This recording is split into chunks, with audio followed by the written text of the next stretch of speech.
Tuesday, grief. The Lord is near to the brokenhearted. Psalm 34:18. The aforementioned writer and artist Jan Richardson lost her husband suddenly several years ago, giving her profound insight into and wisdom on the realities of sadness, heartbreak, and grief. While many of us were taught that grief has clear stages, and part of our healing is moving through them one by one, Jan says this: grief is the least linear thing I know. Hardly a tidy progression of stages, grief tends to be unruly.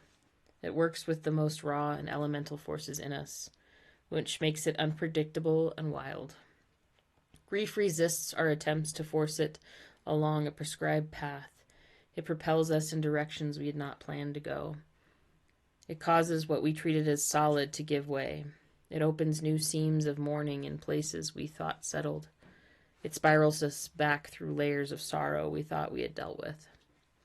This description resonates deeply in my soul. Grief looks like spiraling through layers of sorrow, not just every day, but often every hour.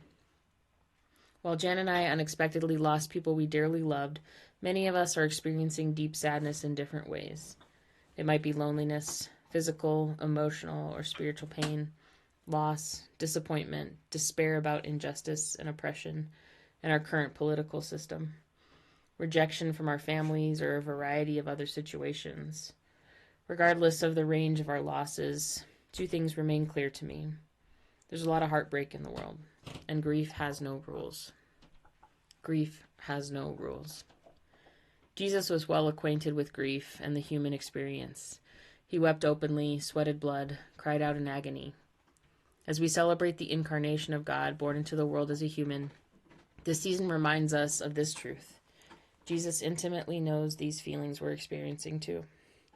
The Psalms are also filled with raw and vulnerable songs that express the cry of our human hearts. I have made several trips to Israel and Palestine over the years, and one of my favorite stops is the Western Wall in Jerusalem, often referred to as the Wailing Wall, where people from around the globe have been openly praying and weeping for generations. That wall holds a lot of pain and is a holy thin place where heaven and earth meet. It makes me think of the Old Testament passage in Psalm 56:8. You keep track of all my sorrows. You've collected all my tears in your bottle. In this weary world, a lot of tears are being shed right now.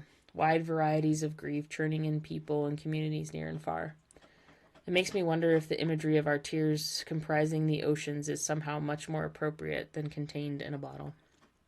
No matter what imagery you appreciate, consider your grief right now, and know that while it can feel overwhelming, we are in good company with people from every tribe and nation, weeping, wailing, grieving, brokenhearted. Remember, grief has no rules.